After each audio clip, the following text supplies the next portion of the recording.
नमस्कार आदाब, मैं Shamsher Ali, founder of Vivo chemistry YouTube channel. आज अल्कोहल फिनोल ईथर के 15वें वीडियो में हम लोग हाइड्रोबोरेशन ऑक्सीडेशन ऑफ अल्कीन पढ़ेंगे और ये अल्कोहल बनाने का एक मेथड है जिससे काफ़ी अच्छी मात्रा में अल्कोहल तैयार किया जाता है। पिछले वीडियो में हमने एसिड कैटेलाइज्ड हाइड्रेशन मेथड द्वारा अल्कोहल हमने तैयार किया था, जिसमें मोनोहाइड्रिक अल्कोहल हमने तैयार किया था। उसके 3 मैकेनिज्म भी, hydride shifting, methyl shifting, hydride shifting, फिर प्रोपीन और इथीन का मैकेनिज्म भी हमने आपको बताया था और अल्कोहल बना के दिखाया था। वीडियो डिस्क्रिप्शन बॉक्स में मिल जाएगा, अगर नहीं देखा है तो जाकर के देख लीजिएगा, क्योंकि बोर्ड जेईई और नीट के लिए बहुत इंपॉर्टेंट है। देखिए, ये हाइड्रोबोरेशन ऑक्सीडेशन ऑफ अल्कीन क्या कहता है। इस प्रोसेस में अल्कीन का सबसे पहले हाइड्रोबोरेशन होगा, फिर ऑक्सीडेशन होगा। इस वीडियो में सबसे पहले हम बोर्ड के लिए जनरल बातें बोलेंगे, डायरेक्ट केमिकल रिएक्शन लिखेंगे और उसके बाद मैकेनिज्म आपको समझाएंगे। चलिए शुरू करते हैं। देखिए, हमने सबसे पहले एक सिमेट्रिकल अल्कीन इथीन लिया और सबसे पहला रिएजेंट हमने B2H6 यानी डाइबोरेन, या इसकी जगह BH3 भी आप लिख सकते हैं, और फिर THF यानी टेट्राहाइड्रोफ्यूरॉन लिया। टेट्राहाइड्रोफ्यूरॉन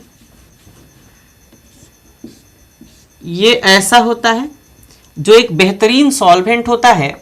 इस B2H6 को कभी भी डाइमर बनाने से रोकता है। B2H6 जो होता है ये डाइमर ऐसे बनाता है अपना,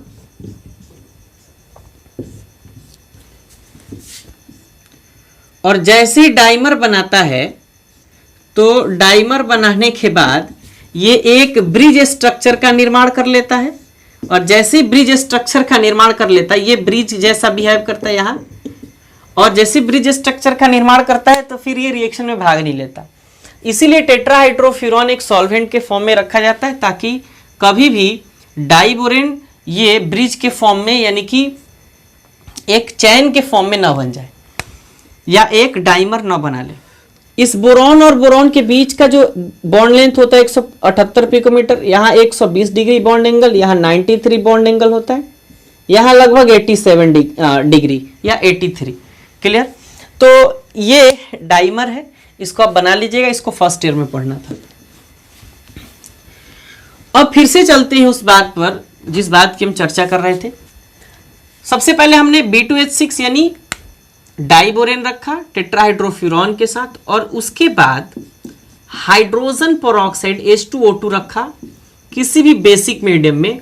तो आपको प्रोडक्ट क्या मिलता है, CH2CH3 में बदल जाता है, और फिर यहाँ CH2 जो है यहाँ OH आके जुड़ जाता है। तो आपने देखा कि इसमें हाइड्रोजन और OH दोनों जुड़ रहे हैं, तो हाइड्रोजन और OH दोनों अगर जोड़ के देखें तो H2O बनता है। इसका मतलब ये है कि इस हाइड्रोबोरेशन ऑक्सीडेशन प्रोसेस में वाटर का इनडायरेक्ट एडिशन हो रहा है, डायरेक्ट नहीं हो रहा है, इनडायरेक्ट। यहां से तो आपको भी पता नहीं चल पाएगा, लेकिन हम आपको बता देंगे। यहां से B2H6 से हाइड्रोजन निकलता है। देखिए, B2H6 से यहां हाइड्रोजन जुड़ा है और H2O2 से OH जुड़ा है। तो ये दोनों मिलकर के क्या बना रहे हैं, ये जल बना रहे हैं, और ये ही H और OH आकर के अल्कीन में जुड़ रहे हैं, तो फिर आपका अल्कोहल तैयार हो रहा है। ये आपका इथीन है और ये आपका इथेनॉल है। मतलब अल्कीन से आपने अल्कोहल तैयार कर लिया। अगर हम अब अनसिमेट्रिकल की बात करें, जैसे अगर कोई अनसिमेट्रिकल अल्कीन है, ये तो सिमेट्रिकल अल्कीन था, यहां मिरर बनाइए, इधर इधर दोनों सेम बनेगा। यहां अगर अनसिमेट्रिकल अल्कीन की बात करें, फिर से सबसे पहले आप B2H6 या BH3 इसमें रख लीजिए, टेट्राहाइड्रोफ्यूरॉन आप हमेशा की तरह सॉल्वेंट रख लीजिए, और फिर आप दूसरा रिएजेंट आप H2O2 बेसिक मीडियम वाला रख लीजिए। अब यहां लफड़ा ये है, देखिए यहाँ CH2 सेम हाइड्रोजन था, कहीं भी हाइड्रोजन OH हमने जोड़ दिया, लेकिन यहाँ लफड़ा ये है कि कहाँ हाइड्रोजन और कहाँ OH जुड़े। तो यहाँ जब ये प्रोपीन जब रिएक्शन में भाग लेगा हाइड्रोबोरेशन ऑक्सीडेशन में, तो दिमाग में रखिएगा कि यहाँ एंटी मार्कोनिकॉफ रूल लागू होगा। तो जब अब आपको H2O जोड़ना है, H2O जोड़ना है मतलब हाइड्रोजन और OH जोड़ना है, तो आप जानते हैं कि OH नेगेटिव होता है, H पॉजिटिव होता है, और एंटी मार्कोनिकॉफ रूल के अनुसार पॉजिटिव पार्ट वहां जुड़ता है जहां हाइड्रोजन की संख्या कम हो, और OH वहां जुड़ता है जहां हाइड्रोजन की संख्या ज्यादा है। तो डबल बॉन्ड को ही देखना है, नहीं तो इधर उधर नहीं देखना है। तो अब देखिए, तो हाइड्रोजन यहां जुड़ेगा, OH यहां जुड़ेगा, तो जब यहां जुड़ेगा तो अब हाइड्रोजन ये कहां से आएगा, BH3 से, OH कहां से आएगा, H2O2 से। तो आपका प्रोडक्ट बन जाएगा CH3, फिर CH, नीचे हम H जोड़ देते हैं, फिर CH2 और नीचे OH जोड़ देते हैं। ये आपका तैयार हो गया क्या, प्रोपेनॉल। यानी आपका ये अनसिमेट्रिकल अल्कीन जो प्रोपीन है, इससे आपने बनाया प्रोपेनॉल, और इथीन से आपने बनाया इथेनॉल। तो जब लैंग्वेज की बारी आएगी तो सबसे पहले लैंग्वेज आप क्या लिखेगा, कहिएगा कि जब सिमेट्रिकल या अनसिमेट्रिकल अल्कीन टेट्राहाइड्रोफ्यूरॉन की उपस्थिति में डाइबोरेन से रिएक्शन करता है, तो डाइबोरेन से रिएक्शन करता है और उसके बाद बेसिक मीडियम में हाइड्रोजन पेरोक्साइड से रिएक्शन करता है, तो अल्कोहल का निर्माण होता है। इस प्रोसेस को हाइड्रोबोरेशन ऑक्सीडेशन कहा जाता है। तो चलिए आप इसको लिखिए और फिर हम मैकेनिज्म की बात करते हैं। तो चलिए अब हम लोग मैकेनिज्म की चर्चा करते हैं। हमने अभी दो अल्कीन इस्तेमाल किया था, एक सिमेट्रिकल, यहां मिरर रखें, दोनों तरफ सेम इमेज बने तो सिमेट्रिकल, और एक और हमने अल्कीन रखा था जिसका नाम था प्रोपीन, और ये अनसिमेट्रिकल अल्कीन है क्योंकि इधर अलग इमेज इधर अलग इमेज हो रहा है डबल बॉन्ड के साथ, डबल बॉन्ड के पास मिरर रखने पर। तो एक बात बताइए, हाइड्रोजन अगर यहां जोड़ना है या OH यहां जोड़ना है या OH यहां जोड़ना है, हाइड्रोजन यहां जोड़ना है, तो दो ही कार्बन एटम है, कहीं भी कुछ भी जोड़ा जा सकता है। तो मैकेनिज्म इसमें जब हम बताएंगे तो ज्यादा कंफ्यूजन तो इसमें है नहीं, कंफ्यूजन इसमें है कहां हाइड्रोजन जोड़ा जाए, कहां OH जोड़ा जाए, हाइड्रोजन यहां जोड़े कि यहां जोड़े, OH यहां जोड़े कि यहां जोड़े, तो इसमें कंफ्यूजन ज्यादा होता है। और चूंकि ये वाटर का एडिशन प्रोसेस है जिसमें हाइड्रोजन और OH जुड़ रहा था, तो इनडायरेक्ट वे में वाटर जुड़ता है। तो वाटर जब इनडायरेक्ट वे में जुड़ता है तो हमेशा एंटी मार्कोनिकॉफ रूल फॉलो होता है। तो ये भी बात आप लिख लीजिएगा। तो इसलिए हम लोग प्रोपीन का मैकेनिज्म शुरू करते हैं क्योंकि ये थोड़ा सा लेंदी है। तो चलिए शुरू करते हैं प्रोपीन का मैकेनिज्म। सबसे पहले हम लोग देखते हैं कि इसमें रिएजेंट क्या है। इसमें रिएजेंट क्या है जी, BH3 यानी कि बोरेन, या उसी को डाइबोरेन भी आप कह सकते हैं। तो अगर मान के चलिए सबसे पहले हम हाइड्रोबोरेशन करें, हाइड्रोबोरेशन, इसमें दो स्टेप होते हैं। ये पहला स्टेप है हाइड्रोबोरेशन, इसमें हाइड्रो यानी हाइड्रोजन और बोरॉन यानी बोरेशन यानी बोरॉन।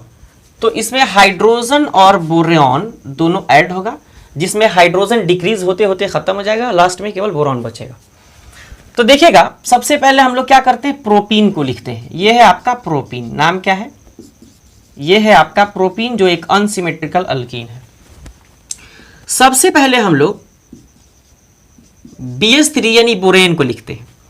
बोरेन को हम लोग ऐसे भी लिख सकते हैं, जरा ध्यान दीजिए, ऐसे भी लिख सकते हैं। तो एक बात बताइए, बोरॉन के पास तो 8 इलेक्ट्रॉन मौजूद ही नहीं है। ध्यान से एकदम देखिए, टोटल इलेक्ट्रॉन इसमें 6 है क्योंकि 3 बॉन्ड है, तो 3 दूना 6, और यहाँ इलेक्ट्रॉन की इसके पास कमी है क्योंकि ये ऑक्टेट शो नहीं कर रहा है, तो 2 इलेक्ट्रॉन की कमी है। इसका मतलब क्या है कि इसके पास इलेक्ट्रॉन की डेफिशिएंसी है, इलेक्ट्रॉन की कमी है। और जितने इलेक्ट्रॉन की कमी वाले स्पीसी होते हैं वे सब के सब लुईस एसिड होते हैं। तो जब लुईस एसिड होते हैं तो दूसरी बात यह भी है कि जितने लुईस एसिड होते हैं वे सब के सब इलेक्ट्रोफाइल का काम करते हैं, और जितने डबल बॉन्डेड हाइड्रोकार्बन होते हैं वे सब के सब, जिसके पास पाई बॉन्ड मौजूद होता है, कौन सा बॉन्ड, पाई बॉन्ड, वे सब के सब न्यूक्लियोफाइल का काम करते हैं। तो हम लोग मैकेनिज्म शुरू कहां से करेंगे, ये प्रोपीन चूंकि एक न्यूक्लियोफाइल है और BH3 चूंकि एक इलेक्ट्रोफाइल है, तो यहीं से मैकेनिज्म स्टार्ट हो जाएगा। यहाँ न्यूक्लियोफाइल, यहाँ इलेक्ट्रोफाइल, तो शुरू हो गया कि नहीं हो गया। अब जरा देखिए, बोरॉन के पास चूंकि इलेक्ट्रॉन 2 कम है तो इसके पास ना एक ऑर्बिटल खाली रहता है, और चूंकि जब इसको इलेक्ट्रॉन चाहिए, यानी इसके पास इस ऑर्बिटल में इलेक्ट्रॉन की कमी है, पॉजिटिव चार्ज मौजूद है, तो जब पॉजिटिव चार्ज मौजूद है और यहाँ पाई बॉन्ड का जो इलेक्ट्रॉन है ये टूटने के लिए बिल्कुल बेकाबू होता है, आतुर रहता है कि तब टूटूं जब टूटूं, तो यहां से टूट करके और फिर ये इसको भरने की कोशिश करता है। किसको? इसको। तो यहां से जब इलेक्ट्रॉन इधर की तरफ शिफ्ट होता है, ध्यान से देखिएगा, यहां से इलेक्ट्रॉन जब इधर की तरफ इस ऑर्बिटल में शिफ्ट होता है तो हम लोग इसको कुछ इस तरीके से भी बना सकते हैं जैसा हमने नीचे बनाया है। कैसा? जरा ध्यान दीजिए, ये है ऊपर ऊपर हम बना देते हैं, ये है आपका बोरॉन, ये है उसका ऑर्बिटल जिसमें ब्लैंक है, यानी पॉजिटिव चार्ज भी आप कह सकते हैं।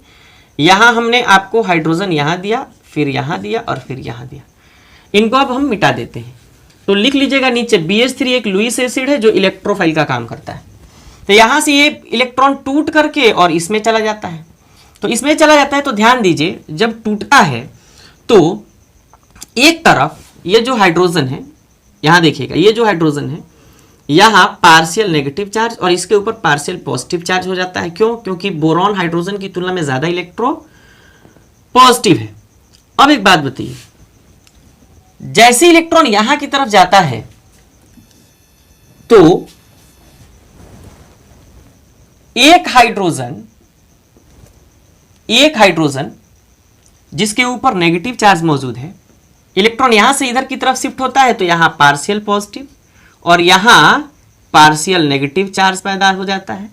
तो ये हाइड्रोजन यहां आकर के अटैच हो जाता है और जो ये BH2 है ये यहां आकर अटैच हो जाता है। तो आपके पास प्रोडक्ट क्या बनेगा? ध्यान से बिल्कुल देखिएगा, धीरे धीरे एकदम चल रहे हैं। CH3 यहां आपके पास बन जाएगा CH2 और फिर ये आपके पास डबल बॉन्ड ब्रेक हो जाएगा, तो ब्रेक हो जाएगा तो ये आपका बन जाएगा CH2 और फिर नीचे आपका ये पूरा sp_c BH2 का sp_c यहाँ आके जुड़ता है तो ये आपका हो जाएगा BH2। बात क्लियर हो रही है? अगर आप समझने के लिए इस हाइड्रोजन को नीचे की तरफ खींच दे तो वहां एक हाइड्रोजन था, एक आपने और यहां ऐड कर दिया तो ये ऐसे ऐड हो गया। ये आपके पास BH2 मौजूद है। इस BH2 को हम लोग ऐसे भी लिख सकते हैं BH और फिर H। क्लियर है? ध्यान दीजिएगा, जब तक इस BH2 से मतलब BH3 से सारे के सारे हाइड्रोजन खत्म नहीं हो जाते तब तक हाइड्रोबोरेशन की प्रोसेस खत्म नहीं होती है। क्लियर है? चलिए, तो आप इसको नोट करते रहिए, हम आगे बढ़ते रहते हैं। लेकिन पहले देख लीजिए, इस लाइन को यहां से हम थोड़ा सा मिटाते हैं, इसको थोड़ा सा ऐसे नीचे की तरफ खींच देते हैं। इतनी बात क्लियर है? चलिए, ये पहला स्टेप है। अब हम लोग क्या करते हैं, जैसे ही ये अल्काइल बोरेन का निर्माण करते हैं, इसका नाम क्या है? Propyl borane. 3 कार्बन एटम है तो प्रोपाइल और फिर नाम है बोरेन। पहले स्टेप में हम लोगों ने प्रोपाइल बोरेन का निर्माण कर दिया। अब फिर से चूंकि हाइड्रोजन को भी हटाना है तो फिर से जो हमने रिएजेंट रखा था उसको हम लोग यहां इस्तेमाल करते हैं। तो इस्तेमाल करते हैं तो कौन सा रिएजेंट है? जरा ध्यान दीजिए, है आपका CH3, फिर आपका CH, फिर डबल बॉन्ड, फिर CH2। एकदम ध्यान से देखिए, हमने क्या किया, इन दोनों के बीच में यहां प्रोपाइल बोरेन आप लिख लीजिएगा, यहां थोड़ा सा कंजस्टेड हो जाएगा इसलिए मिटा रहे हैं। इन दोनों को हमने ऐड किया और फिर रिएक्शन करना शुरू किया। अब जरा एक बात ध्यान दीजिएगा, यहां फिर से पाई बॉन्ड मौजूद है, ये फिर से ब्रेक होने के लिए आतुर है। तो अगर ब्रेक होगा तो यहां पार्शियल नेगेटिव, यहां पार्शियल पॉजिटिव चार्ज। क्यों? क्योंकि ये ब्रेक होकर के और फिर चूंकि यहां पार्शियल नेगेटिव है, यहां पार्शियल पॉजिटिव है, तो यहां पार्शियल नेगेटिव वाला, सॉरी, ये पार्शियल पॉजिटिव, ये पार्शियल नेगेटिव। तो जरा देखिए, यहां से इलेक्ट्रॉन इधर की तरफ जाएगा तो इधर की तरफ जाएगा तो यहां पार्शियल पॉजिटिव चार्ज, कार्बोकेटायन का फॉर्मेशन नहीं होता, ये याद रखिएगा।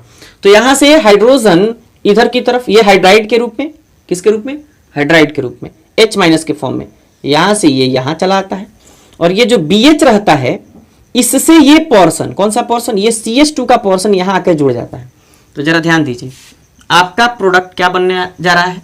पहले तो है CH3, थोड़ा सा बड़ा लंबा लिखना पड़ेगा या यही लिखते हैं CH3, फिर है आपका CH, फिर नीचे CH, फिर है आपका CH2, फिर है आपका BH।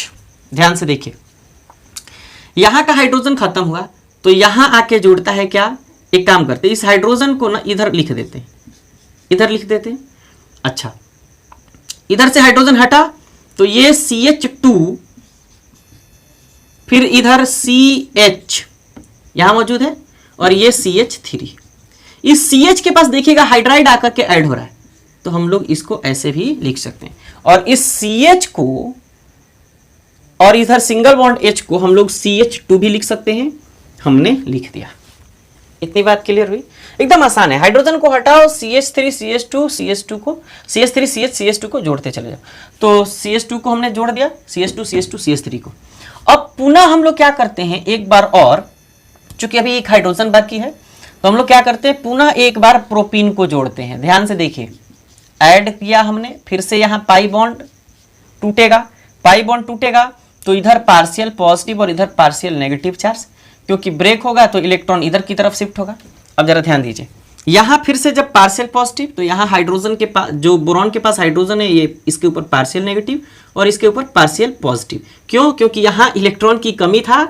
हम बार बार ऐसे, अगर हम बार बार ऑर्बिटल बनाते चले जाएं तो ऑर्बिटल चलिए बना ही लेते हैं। यहाँ इलेक्ट्रॉन हमको ऐड करना, इधर पॉजिटिव चार्ज है, यहाँ से अगर पार्शियल पॉजिटिव हटा दें तो ही सही रहेगा। लेकिन अगर आप ऑर्बिटल में दिखाना चाहते हैं तो ऑर्बिटल में दिखा लीजिएगा। इसको हम लोग ऐसे अब दिखा सकते हैं, कोई दिखाना चाहे तो पार्शियल पॉजिटिव को इधर दिखा सकते हैं, या डायरेक्ट पॉजिटिव भी हम लोग दिखा सकते हैं। BH3 क्या है, इलेक्ट्रोफाइल है। तो न्यूक्लियोफाइल बार बार आ रहा है, देखिए न्यूक्लियोफाइल, डबल बॉन्ड वाला न्यूक्लियोफाइल, इधर इलेक्ट्रोफाइल, फिर न्यूक्लियोफाइल किधर गया, न्यूक्लियोफाइल, और फिर इधर है इलेक्ट्रोफाइल, तो बार बार आ रहा है। तो आप ऑर्बिटल को ना लिख करके पार्शियल पॉजिटिव ही लिख लें तो बेहतर होगा, क्योंकि वहां जगह नहीं है। तो यहाँ आप पार्शियल पॉजिटिव भी लिख सकते हैं या यहाँ पॉजिटिव भी लिख सकते हैं।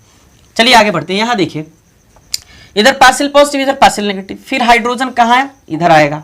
अब एक बात बताइए, अब जैसे ही हाइड्रोजन इधर आएगा तो ये पाई बॉन्ड ब्रेक हो जाएगा और ये इधर की तरफ जाएगा, इसीलिए इसके ऊपर क्या, पार्शियल नेगेटिव। तो आपका जो प्रोडक्ट बनने जा रहा है, ये प्रोडक्ट क्या बनेगा, जरा देखिए, ध्यान से एकदम देखिएगा, प्रोडक्ट बहुत लेंदी हो जाएगा। आप CH3, ये CH2 इसको कह देते हैं, इसको हम क्या कह देते हैं, CH2 कह देते हैं। तो CH3 CH2 CH2, CH3 CH2 CH2, और फिर जब हाइड्रोजन यहां जुड़ेगा तो CH3 CH2 और फिर CH2। तो कितनी बार CH3 CH2 CH2 आ रहा है, 3 बार। तो हम लोग क्या करते हैं, CH3 CH2 CH2 और कितनी बार लिखते हैं, 3 बार, और अंत में केवल बोरॉन बच रहा है तो हम लोग लिख लेते हैं बोरॉन। तो आपके पास क्या बचा, ये बचा ट्राई अल्काइल बोरॉन। नाम क्या है इसका, ट्राई अल्काइल, और फिर बोरेन लिख रहे हैं, बोरॉन नहीं, बोरेन, ट्राई अल्काइल बोरेन। तो ये आपका हाइड्रोबोरेशन का प्रोसेस है। यहां आप हमेशा ध्यान रखिएगा, ये एक इलेक्ट्रोफाइल है, ये क्या है, इलेक्ट्रोफाइल है। तो आप इसको याद रखिएगा, इलेक्ट्रोफाइल हमेशा न्यूक्लियोफाइल से रिएक्शन करता है, न्यूक्लियोफाइल अटैक करता है, क्योंकि यहाँ इलेक्ट्रॉन डेफिशिएंसी वाला ये स्पीसी है। क्योंकि इलेक्ट्रॉन यहाँ इस ऑर्बिटल में ले जा करके डोनेट करने की कोशिश करता है, तो रिएक्शन स्टार्ट होती है। फिर यहाँ से आप एक वैकेंट ऑर्बिटल बना सकते हैं, हालांकि जगह नहीं है तो आप छोड़ भी देंगे तो कोई बात नहीं है। फिर से यहाँ भी एक आप वैकेंट ऑर्बिटल बना सकते हैं, लेकिन अगर जगह नहीं हो तो छोड़ भी सकते हैं, लेकिन पार्शियल पॉजिटिव जरूर लिखेगा। क्लियर हुई? तो इस तरीके से जितने यहाँ हाइड्रोजन थे, ये सब के सब हाइड्राइड के फॉर्म में कहां जुड़ रहे थे, यहां हाइड्रोजन के ऊपर जुड़ रहे थे। क्यों भाई? क्योंकि कार्बन के पास जुड़ रहे थे, उस कार्बन के पास जुड़ रहे थे जहां हाइड्रोजन की संख्या कम है। क्योंकि इलेक्ट्रॉन अगर ये पाई बॉन्ड ब्रेक हो रहा है तो इलेक्ट्रॉन इधर की तरफ शिफ्ट हो रहा है। जब इधर की तरफ शिफ्ट हो रहा है मतलब कि ये इलेक्ट्रॉन इधर की तरफ जा रहा है, तो यहां से इलेक्ट्रॉन हटेगा तो यहां पॉजिटिव चार्ज, तो जब इधर की तरफ जा रहा है तो ये यहां पार्शियल नेगेटिव, यहां पार्शियल पॉजिटिव। यही प्रोसेस सब में हुआ है। और फिर फाइनली हम लोग को क्या मिला है, CH3 CH2 CH2 3 बार, जिसको हमने ट्राई अल्काइल लिखा है, और ये B है यानी बोरेन है। तो ये आपका हाइड्रोबोरेशन प्रोसेस समाप्त हुआ। अब इसके आगे हम लोग को क्या कराना है, ऑक्सीडेशन। तो जरा सुनिए, हम अब डायरेक्ट वे में ऑक्सीडेशन कराते हैं। तो यहां तो जगह है, नेक्स्ट स्टेप है आपका स्टेप 2, जिसको हम लोग लिखते हैं ऑक्सीडेशन। क्या लिखते हैं, ऑक्सीडेशन। ऑक्सीडेशन का एक और तरीका है लेकिन वो थोड़ा लेंदी है, तो इसलिए आपका काम जो भी जितनी जरूरत है आपका काम हो जाएगा, लेकिन वो थोड़ा लेंदी है इसलिए हम उसका इस्तेमाल नहीं कर रहे हैं। ये आसान है इसलिए इस्तेमाल कर रहे हैं। देखिए ऑक्सीडेशन में क्या होता है, हाइड्रोजन पेरोक्साइड बेसिक मीडियम में, जैसे सोडियम हाइड्रोक्साइड, पोटेशियम हाइड्रोक्साइड के एक्वा सॉल्यूशन के फॉर्म में हाइड्रोजन पेरोक्साइड रिएक्शन करता है। किससे? इस रिएजेंट से। नाम क्या है इसका? CH3 CH2 CH2 और कितनी बार? 3 बार। और आपके पास और क्या है? बोरेन, तो हमने लिख दिया। अब ये क्या होता है, जैसे ही हाइड्रोजन पेरोक्साइड, तो हाइड्रोजन पेरोक्साइड को हम लोग क्या लिख सकते हैं जरा देखिएगा, H2O2 है, H2O2, तो H2O2 हमने लिख दिया। तो यहां से देखिए, यहां से बीच से ये ब्रेक अगर करा दें, यहां से हम बीच में ब्रेक करा दें, ध्यान से देखिए, तो ये OH तैयार हो जा रहा है। और जितना रिएजेंट है उतना हम अगर OH तैयार कर लें, तो ये 3 OH हमने तैयार कर लिया, तो 3 OH यहां है, 3 OH यहां है। अगर हम बेसिक मीडियम में इसका रिएक्शन करा दें, जिसको हम लोग ऑक्सीडेशन कर रहे हैं, क्योंकि H2O2 एक ऑक्सीडाइजिंग एजेंट है, ये क्या है? ऑक्सीडाइजिंग एजेंट, इसलिए इस प्रोसेस को ऑक्सीडेशन कहा जा रहा है। तो जैसे ही 3 रिएजेंट और 3 OH, 3 रिएजेंट और 3 OH, एक बात बताइए, यहां CH3 है, CH2 है, इलेक्ट्रॉन हाइड्रोजन की कहां कमी है या वैलेंसी कहां कमी है? तो यहां देखिए CH2 के पास कमी है, तो OH ग्रुप यहां जुड़ेगा कि यहां जुड़ेगा? यहां जुड़ेगा, क्योंकि यहां एक वैलेंसी की कमी है। अगर बोरेन को हटा देते हैं तो जैसे बोरेन को हटाएंगे OH आकर के यहां जुड़ेगा। क्लियर हुआ? तो कितनी स्पीसी? 3। तो हम पहले लिख देते हैं 3। अच्छा, क्या है जी? 3 स्पीसी है, CH3, फिर CH2 और फिर CH2, इसी का 3। क्या जुड़ेगा? 3 OH जुड़ेगा। तो 3 तो पहले ही बना लिए, यहां से हम OH जोड़ लेते हैं। इसके बाद क्या बचा? ये है बोरेन, और ये OH, आमतौर पर उसको बोरॉन ही कहते हैं, और ये है OH। तो OH और B, OH कितनी बार? 3 बार, तो B क्या लिख देते हैं? B, फिर OH और फिर थ्राइस। दिख रहा है कि नहीं दिख रहा है? BOH थ्राइस, बिल्कुल दिख रहा है आपको। नीचे भी लिख देंगे तो भी कोई दिक्कत नहीं है। तो यहां से आपको क्या मिल गया? ये आपको मिल गया नॉर्मल प्रोपाइल अल्कोहल। नाम क्या है इसका? नॉर्मल प्रोपाइल अल्कोहल या सिर्फ प्रोपाइल अल्कोहल। और ये आपका BOH थ्राइस यानी बोरॉन ट्राई हाइड्रोक्साइड, या इसी को हम लोग ऐसे भी लिख सकते हैं H3BO3, जिसको हम लोग बोरिक एसिड कहते हैं। क्या कहते हैं? Boric acid. जितने कैरम पर लोग पाउडर छिड़कते हैं वो सब के सब बोरिक एसिड होता है, जो प्रोफेशनल खिलाड़ी इस्तेमाल करते हैं। तो H3 कैरम बोर्ड पे वही वाला H3BO3, जिसको बोरिक एसिड कहते हैं, या बोरॉन ट्राई हाइड्रोक्साइड भी इसको कह सकते हैं। तो ये आपका ऑक्सीडेशन का प्रोसेस रहा जो काफी आसान है, और ये आपका हाइड्रोबोरेशन का प्रोसेस रहा जो काफी आसान है। तो चलिए आप इसका स्क्रीनशॉट लीजिए और फिर हम अंत में आपको एक की नोट्स बताते हैं, की फैक्टर बताते हैं, जिससे आपके सारे प्रॉब्लम दूर हो जाएंगे। अगर आपको मैकेनिज्म नहीं भी आता है इतना, इसमें सवाल क्या पूछे जाते हैं वो भी, और की नोट्स ट्रिक्स के फॉर्म में बता देते हैं, जिससे बोर्ड के, नीट के, जेई के सारे प्रॉब्लम सॉल्व हो जाएंगे। तो चलिए पहले इसको लिख लीजिए मैकेनिज्म को, और फिर हम उसको बताते हैं। तो चलिए आपका ये शॉर्टकट नोट्स, आपका सबसे बेहतरीन नोट्स, मतलब जितना भी तक हम लोगों ने पढ़ा ना उसका ये निचोड़ है। तो चलिए आपको बताते हैं, इससे आपके सारे सवाल क्लियर हो जाएंगे। हाइड्रोबोरेशन ऑक्सीडेशन ऑफ अल्कीन हमेशा सिमेट्रिकल और अनसिमेट्रिकल अल्कीन दोनों के साथ होता है। इसमें हाइड्रोजन का सिन एडिशन होता है। सिन एडिशन का मतलब होता है कि OH पार्ट जो होता है वो हमेशा साइड में जुड़ता है। तो आपने देखा भी कि CH3 CH2 और फिर OH कहां जुड़ रहा था? बिल्कुल साइड में, टर्मिनल हिस्से पे। इसमें एंटी मार्कोनिकॉफ रूल लागू होता है। जरा देखिए, ये था आपका CH3 CH double bond CH2 propene. तो जब वाटर का इनडायरेक्ट एडिशन हुआ तो इसमें H2O में हाइड्रोजन और फिर OH, तो हाइड्रोजन वहां जुड़ता है जहां हाइड्रोजन की संख्या कम है, या पॉजिटिव पार्ट वहां जुड़ता है, इसको पॉजिटिव इसको नेगेटिव कह दें, तो पॉजिटिव पार्ट वहां जुड़ता है जहां हाइड्रोजन की संख्या कम है, और नेगेटिव पार्ट वहां जुड़ता है जहां हाइड्रोजन की संख्या ज्यादा है। तो यहां OH जुड़ गया, तो ये आपका CH2 CH3 CH है तो अब हो गया CH2 और CH2 फिर OH, CH2 फिर OH, तो ये आपका एंटी मार्कोनिकॉफ रूल के हिसाब से प्रोडक्ट बना था मैकेनिज्म में भी। अच्छा, हाइड्रोजन कहां से मिलता है? BH3 से, यानी कि बोरेन से या डाइबोरेन से, जबकि OH यानी हाइड्रोक्सी ग्रुप H2O2 से यानी हाइड्रोजन पेरोक्साइड से मिला था। हमेशा B2H6 के साथ THF यानी टेट्राहाइड्रोफ्यूरॉन मौजूद होगा, नहीं तो ये डाइबोरेन स्ट्रक्चर यानी ब्रिज स्ट्रक्चर का निर्माण कर लेगा, फिर रिएक्शन पॉसिबल नहीं होगा। इसमें कार्बोकेटाइन नहीं बनते हैं, उसके कारण रीअरेंजमेंट भी इसमें नहीं होता। रीअरेंजमेंट का मतलब क्या है? जैसे methyl shifting, hydride shifting, phenyl shifting इसमें नहीं होता है। इसमें ट्रांजिशन स्टेट बनता है। ट्रांजिशन स्टेट कैसा बनता है? जितना हाइड्रोबोरेशन का पहला स्टेप था, दूसरा स्टेप था, तीसरा स्टेप था, उन सब में जब हाइड्रोजन हट रहा था और CH2 CH2 CH3 जुड़ रहा था तो एक ट्रांजिशन स्टेट था, तो ये इसमें ट्रांजिशन स्टेट का निर्माण होता है। और हमेशा एक बात, ये लास्ट वाला बात बहुत इंपॉर्टेंट है, इससे सवाल बहुत सारे सॉल्व हो सकते हैं कि रेट ऑफ रिएक्शन किसके, हाइड्रोबोरेशन ऑक्सीडेशन ऑफ अल्कीन का जो रेट ऑफ रिएक्शन है वो हमेशा स्टेरिक हिंड्रेंस यानी कि जो बाधा उत्पन्न होता है, जहां ज्यादा बाधा उत्पन्न होता है या जहां ज्यादा क्राउड होता है वहां रिएक्शन बिल्कुल स्लो होगा। क्या होगा? जहां क्राउड ज्यादा उत्पन्न होता है तो रेट ऑफ रिएक्शन अगर आप बढ़ाना चाहते हैं तो क्राउड यानी स्टेरिक हिंड्रेंस आप कम रखिए, तो जहां हाइड्रोजन सबसे कम होगा उसका रेट ऑफ रिएक्शन सबसे ज्यादा होगा, और जहां हाइड्रोजन ज्यादा होगा रेट ऑफ रिएक्शन उसका कम होगा। किसमें?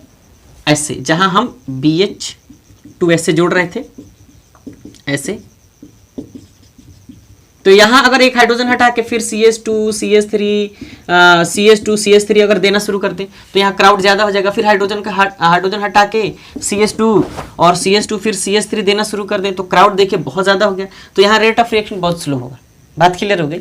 तो चलिए, ये आपका टोटल की नोट्स थे, इससे आपके सवाल सॉल्व होंगे, चाहे वो बोर्ड के हो, जेई के हो या नीट के हो। तो आपको ये वीडियो कैसा लगा? आप स्क्रीनशॉट इसका ले लीजिएगा, इधर से ले लीजिए, और फिर हमको बताइए आपको वीडियो कैसा लगा, कमेंट करके जरूर बताइए। हम अपनी तरफ से, देखिए यार छोटी उम्र है और फिर भी हम कोशिश कर रहे हैं कि हम आपको इतना बेहतर कंटेंट दें कि जो बड़े बड़े एडुकेटर और बड़े बड़े जो एजुकेशनल माफिया हैं, माफिया ही कहेंगे उनको, क्योंकि उनकी टीम है और बहुत सारे लोग हैं उनके पास, और हम तो बिल्कुल अकेले, फिर भी कोशिश कर रहे हैं बेहतर से बेहतर कंटेंट देने के लिए। आपको वीडियो कैसा लगा कमेंट करके जरूर बताइएगा। चैनल पे अगर पहली बार आए हो तो चैनल को सब्सक्राइब करके बेल आइकन को जरूर प्रेस करिए, और फिर मिलते हैं नेक्स्ट वीडियो में, इसके नेक्स्ट एपिसोड में। वीडियो देखने के लिए आपका बहुत बहुत शुक्रिया। हाँ, लेकिन कमेंट जरूर करिएगा कि आपका ये वीडियो वैल्यूएबल आपके लिए है कि नहीं है।